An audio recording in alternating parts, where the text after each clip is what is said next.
Socialement, en fait, on a l'impression qu'en fait, un data scientist, c'est une superstar et puis un data analyst, c'est un boulot un peu moins technique, un peu moins poussé, quoi. Je trouve ça assez ironique parce qu'en fait, pour que la data science marche, que les data algorithmes de machine learning marchent, il faut d'abord qu'on soit capable de faire de la bonne BI et de la bonne data analyse. Du coup, en sous-estimant, en sous-investissant sur ces fonctions BI, data analyse et aussi data ing, on se tire une balle dans le pied et on fait moins de la moins bonne data science à la fin.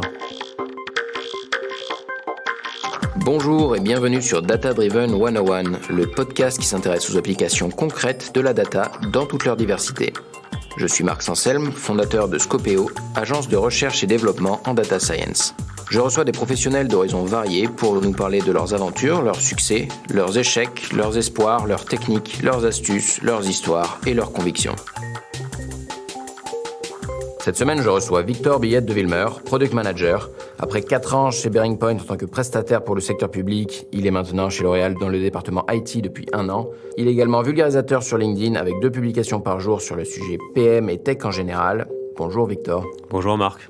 Alors Victor, est-ce que tu peux nous dire en quoi consiste Product Manager chez L'Oréal dans le département IT exactement ? Ouais, avec grand plaisir Marc. Alors du coup, ma Product Manager côté tech chez L'Oréal, c'est déjà un boulot de Product Manager en général. C'est-à-dire que du coup, tu vas interagir avec 3 grands mondes.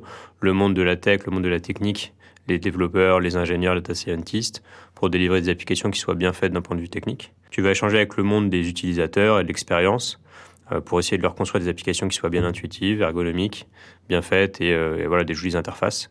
Et puis du coup, tu as un troisième monde qui est celui du business. On essaie de construire des applications qui soient rentables, qui trouvent leur marché et donc qu'on puisse faire grandir dans la durée. Alors du coup, ça c'est donc le boulot de Product Manager en général. Et alors, plus spécifiquement, moi chez L'Oréal, ce sur quoi je bosse, c'est des applications métiers pour les employés de L'Oréal. Donc on est dans un contexte B2E, business to employee.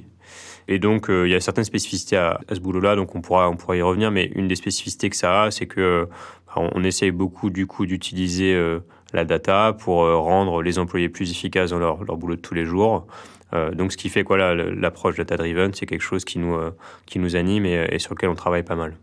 Alors, dans ton cas, et en tant que Product Manager chez L'Oréal, la data, en quoi ça consiste, à qui ça sert, comment c'est géré exactement ? Est-ce que tu peux nous donner un peu l'interaction que tu as au quotidien en tant que Product Manager ? Ouais, alors je vais commencer déjà par les 3 aspects avec lesquels j'ai interagi avec la data. Je pense que le premier, il y a vraiment un côté qui est construire des produits qui se basent sur de la data science, des bases de données, de l'intelligence artificielle parfois. Donc en fait, ça va nous aider à générer plus d'efficacité pour les employés, ça va nous aider à accélérer certaines tâches qui peuvent être fastidieuses, ça va nous aider à avoir des time to market plus importants, plus rapides sur des produits cosmétiques. Ça, c'est le premier aspect. Donc construire des produits qui sont un peu spécifiques, qui ressemblent pas forcément aux autres produits qu'on peut avoir sur le marché quand justement ça va être des applications même un peu plus simples, quoi. Donc premier aspect, je dirais des produits data, des produits IA. Le deuxième aspect, c'est que dans notre quotidien de tous les jours en tant que product manager, moi je suis obligé d'utiliser beaucoup la donnée parce que c'est une source d'information hyper précieuse sur le comportement de mes utilisateurs et ça me permet en fait derrière d'avoir des insights précieux pour faire évoluer mes applications d'une manière pour les rendre un peu plus efficaces et pour les rendre plus pour faire en sorte qu'elle soit plus utile pour mes utilisateurs. Donc, par exemple, ça va être un truc comme Google Analytics qu'on va brancher sur nos applications, sur nos produits, et donc ça va nous ressortir des données d'usage et ça va nous donner des infos sur comment les utilisateurs l'utilisent. Donc ça, c'est le deuxième point, du coup, la data, en fait, comme aide pour le product manager. Et le troisième aspect, qui est là un peu spécifique à chez L'Oréal et au travail, moi, que je fais aujourd'hui, ces temps-ci, c'est qu'on essaye aussi, du coup, dans une grosse boîte comme L'Oréal, dans un grand groupe, donc à peu près 100 000 personnes, et je pense entre 2 et 5 000 personnes sur les sujets tech. En fait, on a beaucoup de gens qui vont bosser sur la data science en particulier, et donc il y a un risque un peu de dispersion.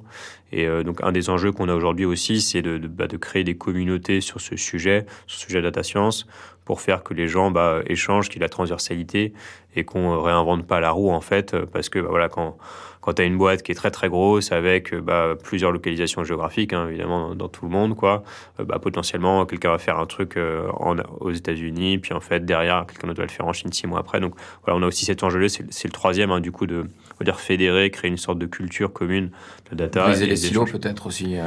Et ouais, tout à fait aussi, ça fait partie de ça également. Alors pour entrer dans le vif du sujet, est-ce que tu peux nous parler de décisions business, on va dire, ou stratégiques que vous auriez pris grâce à la data? Alors, ça va être difficile d'identifier une décision business précise, mais il y a deux aspects, je pense, deux champs particuliers sur lesquels on va beaucoup utiliser la donnée.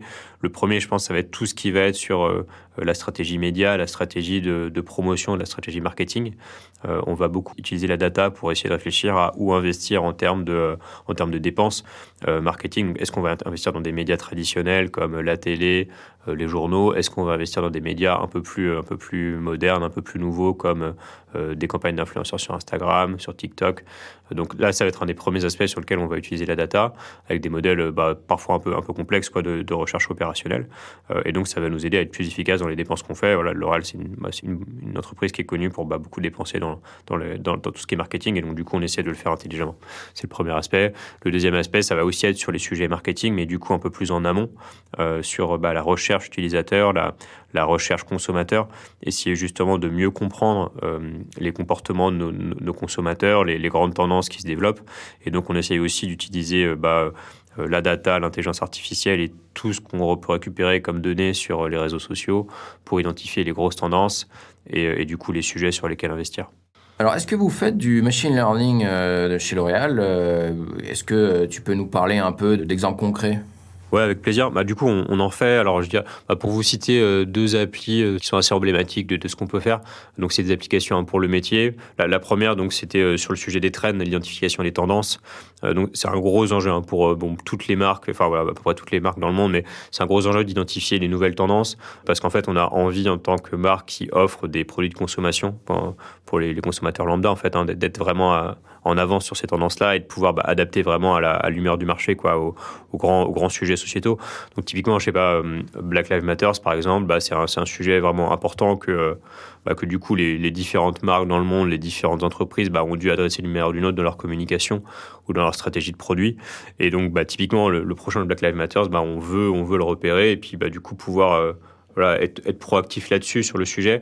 Il y a un côté évidemment opportuniste, parce que c'est aussi une manière pour nous de vendre plus de produits, mais c'est aussi une manière de montrer nos valeurs et d'être dans le bon timing pour pouvoir parler de ce qui est important pour nous, quoi. Donc ça peut être Black Lives Matter, ça peut être MeToo, ça peut être autre chose. Mais donc ça, c'est le premier sujet, donc l'identification des tendances.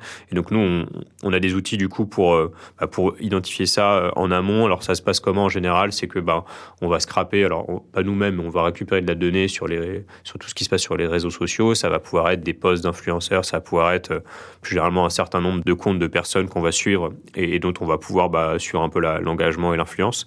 Et du coup, on a une grosse base de données du coup avec plein d'informations, plein de textes, plein d'articles publiés. Et en fait, on va essayer de faire un tri là-dedans pour sortir peut-être des mots qui vont particulièrement sembler importants parce que leur fréquence d'occurrence est importante, quoi. Et donc ça va nous permettre de dire, tiens, voilà, c'est intéressant, le mot clean beauty, le mot green beauty, le mot no cruelty, enfin cruelty free, il ressort beaucoup. Donc ça veut dire que c'est un sujet important. Typiquement cruelty free, ça veut dire ça renvoie au fait que les produits cosmétiques sont pas testés sur les animaux, ou en tout cas que ça n'a pas été fait avec de la cruauté envers les animaux. Ça, c'est évidemment un sujet qui est important pour nous. Bon, ça fait longtemps que ça l'est, mais du coup, ça nous permet de le confirmer, quoi. Ça, c'est le premier sujet. Donc vraiment identification des tendances. Donc ça, c'est des applications, c'est des applications de machine learning qui nous permettent de faire ça, au sens où du coup, l'idée c'est toujours de projeter une tendance de se dire voilà, tel mot aujourd'hui il est à tel niveau et j'anticipe que dans le futur il sera à tel niveau plus important et donc ça vaut le coup d'investir dessus, quoi. Donc là, pour bien qu'on comprenne, vous récupérez la data avec du scrapping ou en récupérant les flux réseaux sociaux. Et ensuite, c'est dans l'analyse que vous utilisez des outils de machine learning, on va dire de natural language processing, pour comprendre tout ce texte, éventuellement, je ne sais pas, l'image, je ne sais pas si vous travaillez sur l'image aussi. L'image sera peut-être sur le deuxième use case, mais oui, effectivement. Donc, là, il y a un côté NLP, il y a un côté aussi série temporelle, puisqu'en fait, l'idée, c'est de dire, je vais modéliser le comportement temporel d'une tendance et je vais identifier... Prédiction. Vous faites utiliser des outils de machine learning pour prédire les prochains data points, entre guillemets. Ouais. Exactement. Okay. Et du coup, alors, un deuxième use case qui est plus orienté, lui, vraiment NLP, pour le coup, traitement du langage, c'est en fait un outil qui va nous permettre d'analyser les commentaires sur différents plateformes e-commerce, donc comme Amazon typiquement. Là-dessus, il y a beaucoup de commentaires en fait laissés par des utilisateurs, des consommateurs. sur des produits cosmétiques. Et en fait, on va essayer de les analyser pour voir ce qui ressort en termes d'insight sur le produit cosmétique. Et ça, c'est très utile en fait pour nos équipes recherche qui conçoivent ces produits parce que ça leur permet de voir, d'avoir vraiment une boucle extrêmement forte avec l'utilisateur final pour savoir comment l'outil a été perçu. Et là, pour le coup, ça va être la partie machine learning, elle va porter sur du NLP puisque l'idée, ça va être de dire, voilà, j'ai un certain nombre de commentaires que j'ai tagués comme étant en lien avec tel sujet, avec tel degré de positivité, de négativité.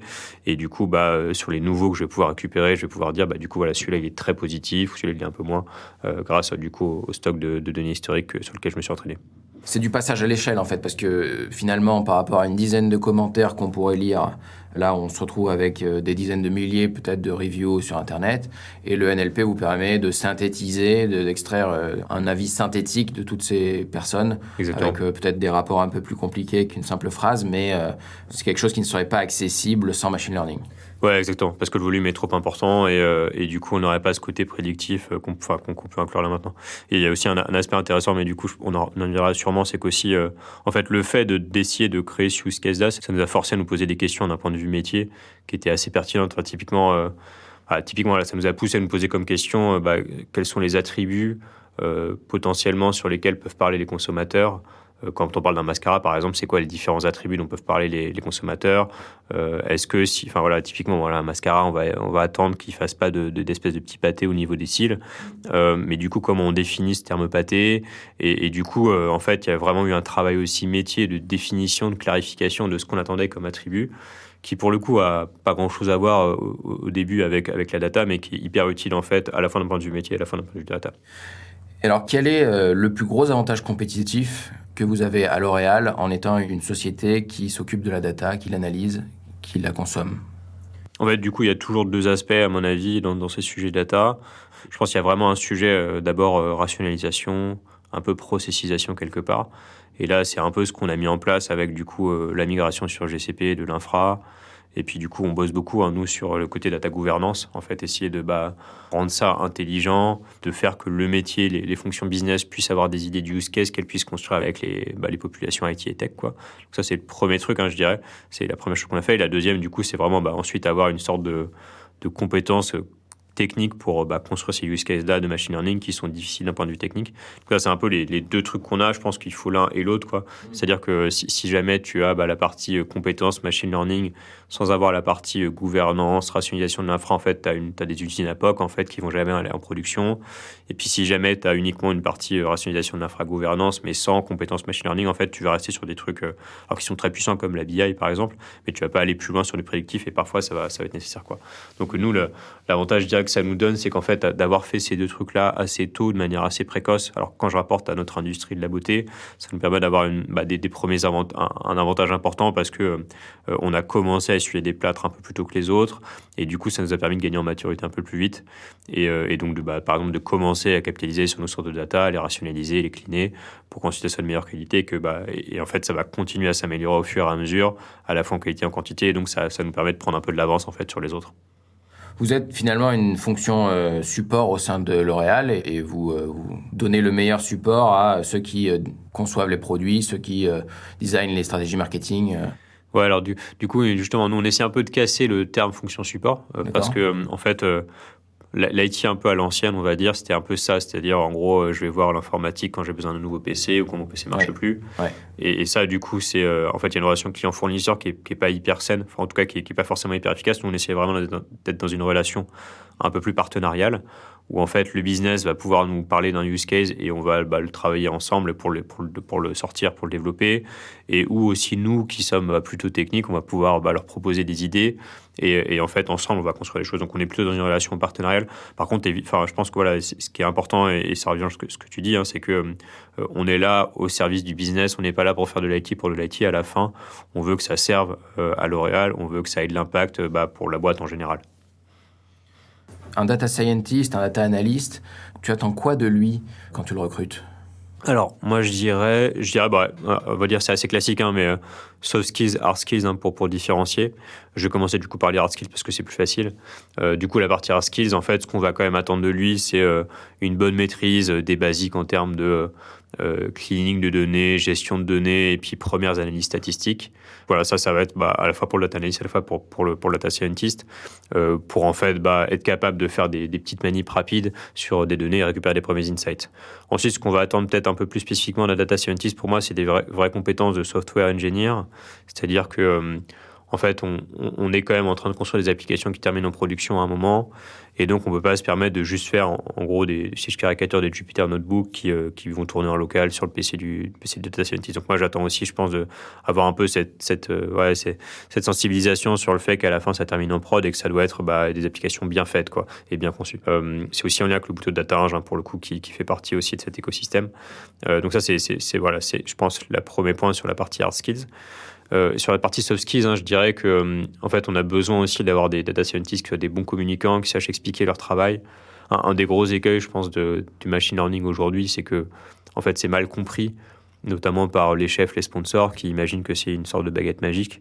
Et en fait, on a besoin de data scientists qui savent expliquer en quoi c'est pas le cas, en quoi en fait, c'est très puissant comme approche, mais en fait, ça vient quand même au bout d'un travail qui est poussé, qui est compliqué. Donc, on a besoin de cette communication.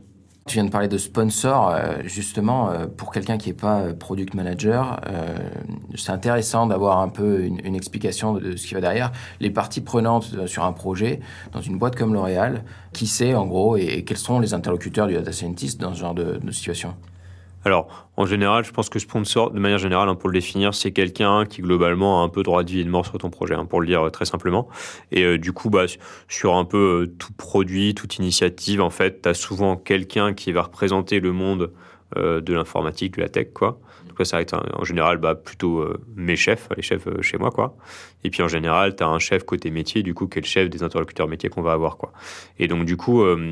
pour moi, tout l'enjeu en fait du data scientist un peu maintenant, quoi, le data scientist du futur, c'est de pas purement être dans la relation de son stakeholder, de son sponsor côté tech, mais aussi de savoir en fait en parler côté business, quoi. Donc du coup, je dirais qu'historiquement en fait, on a plutôt eu tendance, parfois on a le mauvais réflexe en fait de dire que les data scientists doivent un peu bosser en back office et en fait du coup plutôt être dans un reporting au niveau tech, mais sans aller plus loin. Et je pense que du coup aujourd'hui justement, faut aller plus loin, faut vraiment mettre le data scientist ou le développeur, l'acteur technique aussi au centre des débats et le faire discuter avec le business parce que c'est vertueux pour tout le monde. Oui, et lui a besoin de comprendre les enjeux business pour bien bosser. Exactement. Il y a quelque chose d'assez récent qui s'appelle le Règlement général sur la protection des données, RGPD, une contrainte de travail qui protège les données personnelles. Des gros acteurs comme L'Oréal sont sous le feu des projecteurs. Concrètement, vous, au quotidien, qu'est-ce que ça change ? Comment est-ce que vous gérez ça ? Du coup, je dirais il y a vraiment il y a deux aspects là-dedans. Je dirais il y a le premier aspect, ça va être quand nous, on gère nous-mêmes la donnée. Donc là, effectivement, on est obligé de faire bien attention à ces aspects-là. C'est un truc auquel on faisait déjà attention un peu avant, sur les enjeux de data privacy, confidentialité de la donnée. Mais là, pour le coup, c'est matérialisé encore plus fort d'un point de vue réglementaire. Donc, on est encore plus vigilant. Typiquement, L'Oréal, un sujet qu'on a depuis toujours, c'est que L'Oréal, c'est une sorte de marque chapeau qui derrière englobe un univers de différentes marques, quoi. Donc, je sais pas, par exemple, Lancôme ou Garnier, c'est des marques qui appartiennent à L'Oréal, mais qui en fait ont leur univers propre. Et en fait, quand les gens achètent Lancôme, potentiellement, ils n'ont pas conscience ils sont pas forcément conscients qu'en fait, à la fin, ils achètent L'Oréal, quoi. Enfin, en tout cas, que Lancôme appartient à la maison mère. Donc, en fait, c'est des enjeux qu'on a depuis très longtemps, nous, en fait, de se dire, du coup, est-ce qu'en fait, dans quelle mesure, en fait, Lancôme peut donner ses données à L'Oréal pour que L'Oréal fasse de la pub pour d'autres marques L'Oréal. C'est un sujet qu'on a depuis longtemps, quoi. Et du coup, on y fait très attention, on y est très vigilant parce que c'est des aspects éthiques sur lesquels on veut être proactif, quoi. Ça, c'est le premier truc, je dirais, sur vraiment la donnée quand on la gère nous. Et puis du coup, il y a aussi un second aspect, c'est sur quand on achète de la donnée, quand on est, du coup, on est, je pense, responsable de traitement selon le RGPD, mais en fait, c'est pas nous qui à la fin générons la donnée. Là, pareil, on est aussi obligé d'être beaucoup plus vigilant quand on va récupérer de la data d'un tiers provider. Dans ce cas-là, on va devoir faire attention à ce que la boîte soit aussi bien clean sur ces aspects-là. Et par exemple, c'est un sujet qu'on peut avoir quand on bosse avec un data provider américain. Lui, potentiellement, n'a pas les mêmes contraintes en termes de confidentialité de données que nous. Et donc, là, on doit s'adapter et potentiellement faire des choix difficiles en n'allant pas bosser avec lui parce qu'en fait, on a peur qu'il ne respecte pas des aspects du RGPD. D'accord, donc vous êtes obligé de faire une sorte d'audit de vos fournisseurs sur ce point-là avant de bosser avec eux. Ouais, bien sûr. Et l'autre contrainte que ça vous donne, c'est que finalement le RGPD vous oblige à informer les utilisateurs de ce qui va être fait avec leurs données. Et comme vous êtes un grand groupe qui possède plein de marques, il y a des doutes finalement sur est-ce que vous avez le droit de transférer les données d'usage d'une marque à l'usage d'une autre marque. C'est ça? Ouais, tout à fait. En tout cas, c'est les sujets en fait, sur lesquels on est sensibilisé depuis longtemps et auxquels en fait, c'est plutôt des sujets auxquels on doit faire gaffe par construction parce qu'en fait, on est du coup, c'est une grosse structure avec justement ce côté des marques chapeaux et puis des marques à l'intérieur des petites marques à l'intérieur, quoi. Donc ouais, en fait, c'est un truc sur lequel on est sensibilisé depuis longtemps, mais voilà, le RGPD rend ça encore plus concret, quoi. Même si en fait, c'est déjà des trucs auxquels on doit faire face au jour le jour, quoi. Enfin, depuis longtemps. C'est quoi les limites de la data dans ton quotidien? Je dirais il y a deux écueils en fait. On a déjà un peu parlé. Donc le premier, c'est vraiment un côté gestion des attentes. Et le second, je pense, c'est un côté difficulté à voir la data comme vraiment un aspect software engineering, comme quelque chose qui est du software engineering. Donc si je creuse en fait, donc le premier aspect, c'est vraiment la gestion des attentes, ce qu'on appelle vraiment le expectation gap, expectation handling. Ça va être de bien faire comprendre que c'est pas une baguette magique, l'IA, que en fait pour faire donc, déjà l'IA en tant que telle, c'est pas un bon terme, hein, il faudrait parler de machine learning, d'algorithmes prédictifs. Mais en fait, pour arriver à faire des algorithmes prédictifs, déjà, il faut avoir des bases de données qui soient bien faites, qui soient bien clean, bien harmonisées, bien rationalisées. Et puis en fait, on va devoir maîtriser le problème métier derrière. Et une fois qu'on maîtrise le problème métier derrière, peut-être qu'ensuite on va pouvoir envisager de l'instrumenter par des algos qui vont modéliser ça, des algos prédictifs, quoi. Et donc le premier sujet, c'est vraiment ce côté baguette magique, parce qu'en fait, parfois, ça nous pousse à on peut avoir des demandes qui nous demandent qui nous disent d'aller creuser tel use case en disant il y a probablement de l'IA à faire derrière. Alors qu'en fait, potentiellement non. Et en tout cas, même s'il y a de l'IA derrière qui peut s'appliquer, on peut pas le savoir au début. Il va falloir qu'on creuse d'abord. Et donc, c'est pas un truc qu'on peut anticiper, quoi. Donc ça, c'est le premier truc, je dirais. Il y a un côté vraiment gestion des attentes, gestion de la déception des sponsors sur le sujet, quoi. Dans une grosse boîte comme L'Oréal, est-ce que vous avez déjà eu l'occasion de faire des allers-retours? C'est-à-dire que vous voulez développer un produit, vous vous rendez compte qu'un champ est manquant, qu'il faut collecter un type de données que vous n'avez pas et arriver à faire remonter jusqu'à... disons, au département qui est capable de la collecter pour faire cette évolution et en définitive créer l'application que vous vouliez créer. Ouais, en tout cas, c'est vraiment un truc qu'on met en place, qu'on essaie de faire le plus possible. Alors souvent, c'est pas forcément que ça se matérialise avec un champ manquant. Souvent, le problème, ça va être du coup, on se rend compte que la quantité de données disponible n'est pas suffisante ou qu'elle n'est pas en qualité suffisante. Et donc, du coup, ça va nous permettre, en fait, on va essayer de le repérer le plus vite possible avec des travaux un peu exploratoires. Et donc, en fait, ça va nous permettre direct de baisser un peu les attentes vis-à-vis du succès du use case. Et donc, de dire, en fait, dans ces cas-là, si on commence à bosser sur un cas d'usage, on voit que la donnée n'est pas en quantité ou en qualité suffisante. Donc, en fait, là, on a deux solutions. C'est soit, en fait, on dit, on arrête le use case. Et ça, en fait, plus on s'en rend vite compte, mieux c'est. Ou souvent, ce qu'on fait aussi, c'est qu'on se dit, du coup, on va essayer de mettre en qualité un peu plus la donnée, de renforcer, d'en collecter un peu plus pour avoir une quantité un peu plus importante. Et donc, on va le faire de manière un peu itérative, incrémentale, en progressant petit à petit. Et puis, du coup, on va avoir des petits points de passage réguliers. Donc, de manière très agile, incrémentale, pour dire est-ce qu'on continue parce que c'est prometteur ou est-ce que, du coup, on se dit que ça suffit pour le coup, quoi. Donc, ouais, on essaie de le faire. C'est pas évident, en fait, sur les sujets data parce que ça s'y prête. C'est un tout petit peu plus subtil que dans les approches IT classiques, mais c'est évidemment quelque chose qu'on essaie de faire, tout à fait. Ok, alors est-ce que tu peux décrire le plus simplement possible l'architecture, on va dire, data avec laquelle tu aimes travailler, sont les bonnes pratiques? Ouais, tout à fait, avec plaisir. Alors du coup, un truc qui est assez récent chez nous, chez L'Oréal, qui a 2-3 ans, quoi. Mais bon, pour une boîte qui a une centaine d'années, c'est assez récent. C'est qu'en fait, il y a toujours un débat un peu entre à quel point je centralise la gouvernance et à quel point je la décentralise. Est-ce que du coup je fais passer toutes les décisions par, on va dire, un organe un peu unique, ou est-ce qu'en fait je laisse un peu les gens faire ce qu'ils veulent, quoi. Donc il y a toujours une sorte d'équilibre à trouver qui est compliqué, hein. Et donc du coup, une chose qu'on a faite, c'est qu'on a essayé de centraliser un peu plus les choses sur le PST pertinent centralisé, sur lesquels on avait des économies d'échelle. Donc, par exemple, tout ce qui va être stockage et gestion de l'infra, on a tout migré, globalement quasiment tout migré sur GCP, sur Google Cloud, depuis 1 ou 2 ans. Enfin, en tout cas, on est vraiment en train de terminer tout ça aujourd'hui.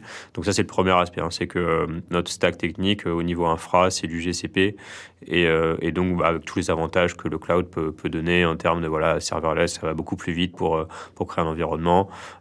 Et donc ça, c'est le premier truc, je dirais, au niveau technique. Tout se branche, les services se branchent les uns aux autres facilement. Vous n'avez pas d'intégration difficile à faire quand vous utilisez plusieurs services de Google, quoi. Alors, ouais, on en a parfois sur des applis, parce que du coup, évidemment, on a des applis genre SAP, trucs comme ça, Salesforce, et là, du coup, qui sont pas forcément natifs GCP. Donc là, c'est un peu plus compliqué, mais on va dire, moi, sur le type d'applications sur lequel je bosse, qui sont globalement des applications sur lesquelles on va développer globalement à peu près tout in-house à la maison.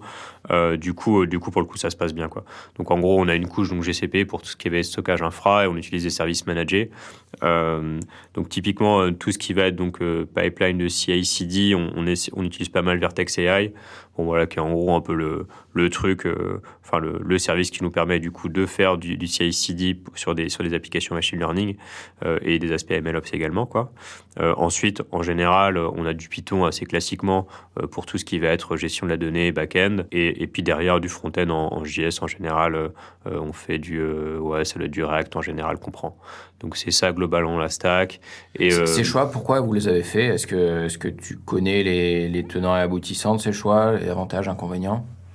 Alors, je pense pour Python React, c'était globalement, c'est partie des technos qui sont les plus utilisés sur le marché. Une petite précision, c'est quand même que souvent on essaie d'utiliser aussi Streamlit au début du projet, au début de la construction du produit pour prototyper un peu plus vite. Streamlit, outil qui est simplifié à l'extrême pour créer une application web. Exactement, parce que ça nous permet facilement du coup de tester très très vite le produit avec l'utilisateur et ça permet d'avoir du feedback et donc d'être un peu plus sécurisé du fait qu'on déduit la valeur, quoi. Mais on va dire donc Python, Streamlit, React, je pense que c'est des choses qui sont assez connues et plutôt état de l'art, on va dire, dans ce qui se fait sur le marché. GCP, pour le coup, pourquoi on a pris GCP? Alors je saurais pas vous dire, j'étais pas dans le schéma décisionnel, j'étais pas dans l'organe de décision. Ce qui est sûr, c'est qu'il y a un avantage quand même à avoir GCP qui est pas leader en fait pour le coup sur tout ce qui est cloud provider, puisqu'en fait AWS et Azure sont quand même devant. Un des avantages d'avoir GCP, c'est que on a des relations qui sont assez bonnes en fait avec eux. On arrive à discuter et puis un petit peu essayer d'influencer la roadmap comme des gros utilisateurs pour eux, parce qu'en fait évidemment si on regarde les coûts, je pense que une grosse boîte comme L'Oréal, on doit dépenser beaucoup plus chez Microsoft, quoi, en termes de juste licence Office. Mais par contre, pour GCP, c'est important d'avoir un acteur du coup de la beauté qui soit chez eux, hébergé chez eux. Et c'est notamment un truc qu'ils mettent pas mal en avant GCP dans leur communication institutionnelle, le fait qu'on bosse avec eux, que du coup il y a une boîte de la beauty tech qui bosse avec eux. Oui, le fait d'être un gros acteur vous permet aussi de leur demander peut-être des développements, des corrections, des choses comme ça sur leurs produits. Ouais, exactement. Ça fait partie des choses qu'on peut faire parce que du coup, on reste un acteur un peu plus important pour eux que la normale, quoi. Et vous pourriez pas vous l'offrir si vous étiez chez le plus gros. Exactement. Chez AWS, je pense que ce serait beaucoup plus compliqué, quoi. Et il y a probablement aussi la culture Google derrière, je pense, qui aide là-dessus, qui est probablement plus user-centric que côté AWS ou Azure. Mais voilà. En tout cas, c'est sûr que c'est plutôt vertueux pour nous et je pense qu'on est assez content, quoi, de ça. Votre équipe, pour avoir une idée un peu de la composition, c'est combien de data scientists, analystes, engineers, product managers? Alors du coup, je vais parler d'abord, je vais juste devoir mettre un tout petit peu de contexte sur comment ça fonctionne, la tech chez L'Oréal. Donc en gros, L'Oréal, on est une boîte quand même qui est très décentralisée dans l'approche, c'est-à-dire qu'en fait, il y a pas un gros département IT. Il y a un département IT un peu qu'on appelle IT Global, IT Group, qui a une sorte de vision un peu transversale, périphérique, qui va se charger de fonctions un peu transversales, comme par exemple le stockage et l'infra, quoi. Mais sinon, en fait, il y a plein de petits îlots IT et tech à différents endroits de l'organisation.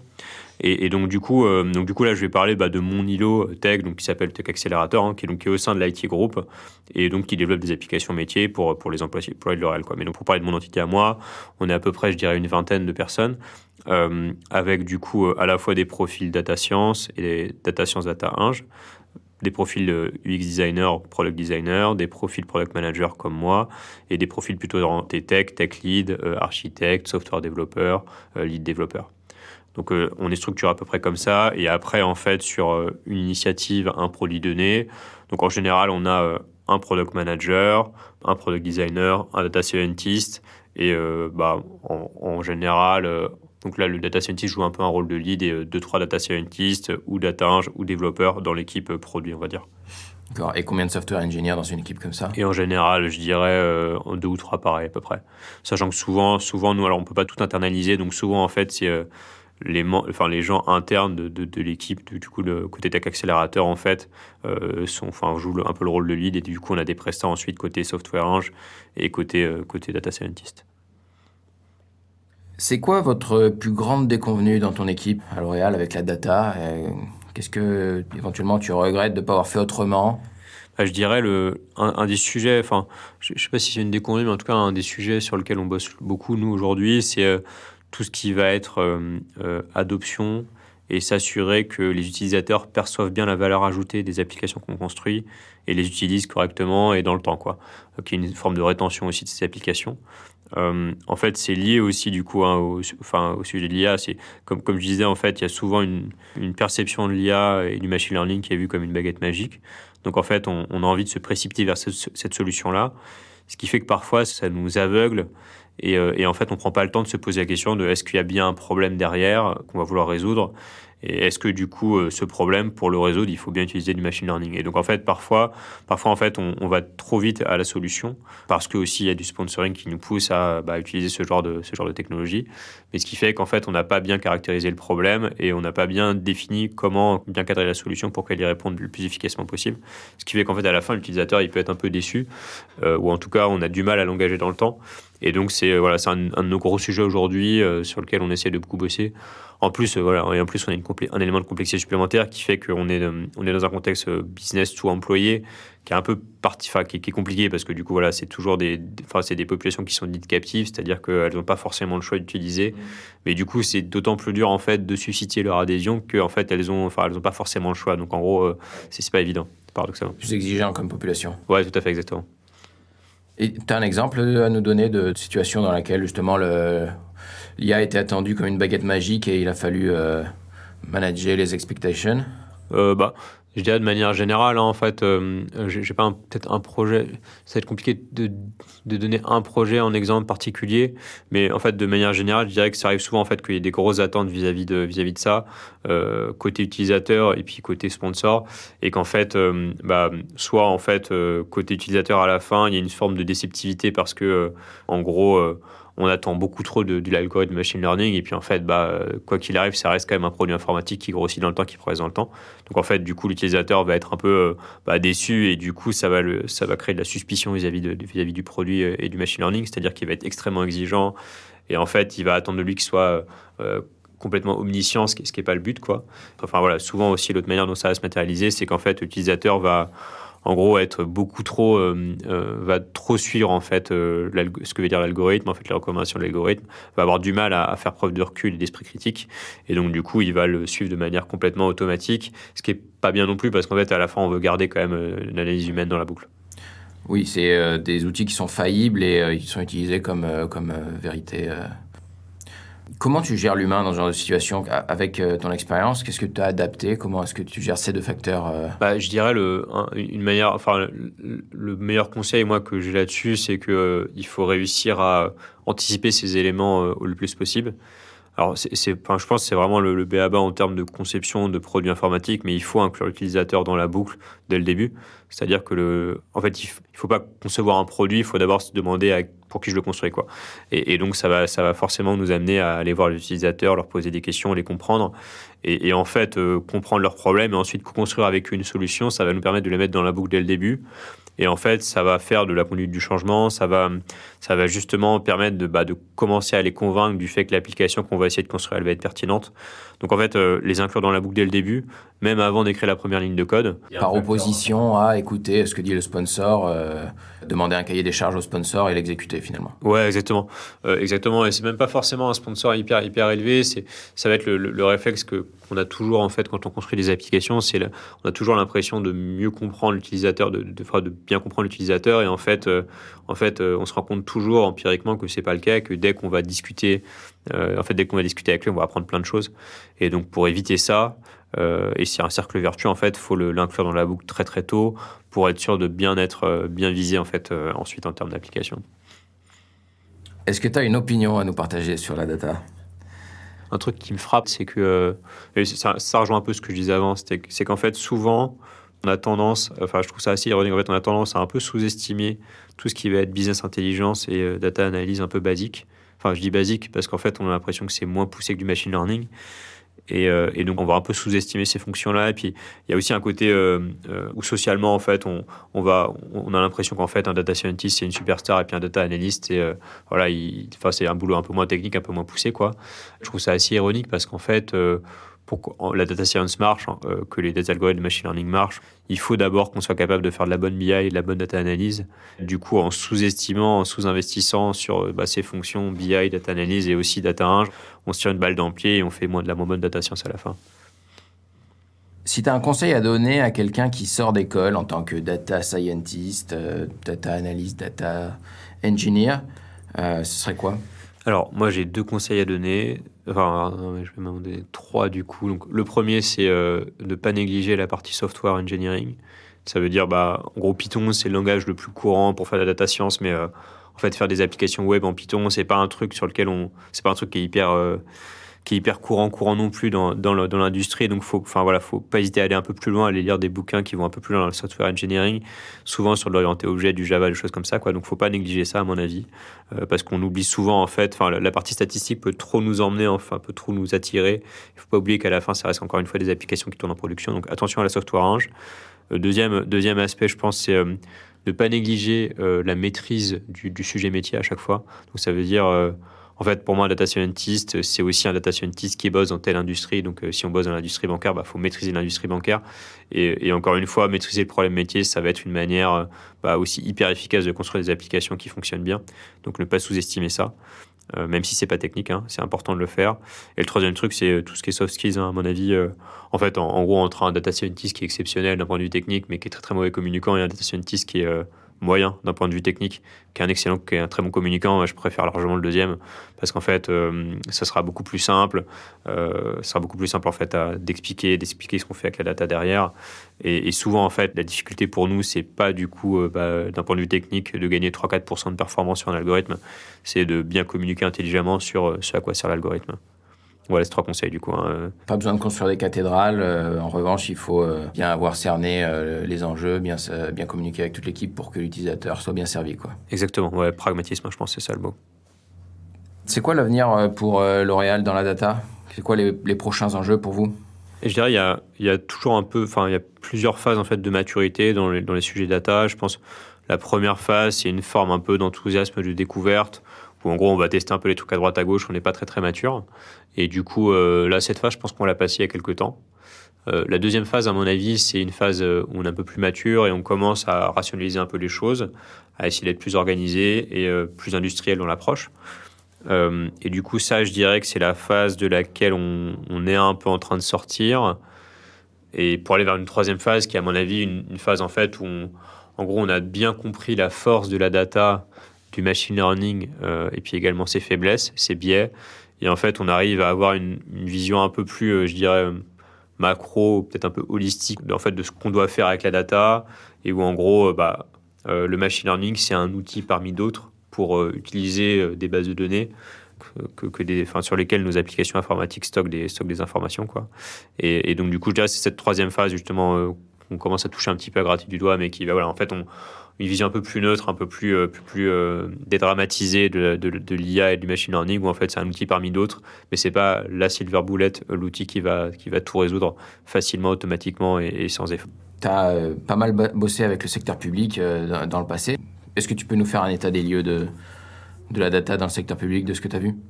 Alors, je dirais que dans le secteur public, une grosse différence, c'est que les choses sont beaucoup plus centralisées en général, par nature.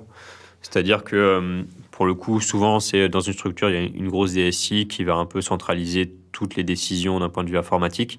Et ça se traduit au niveau au niveau informatique par des applications plutôt monolithiques avec des grosses bases de données qui sont un peu immuables et difficiles à bouger.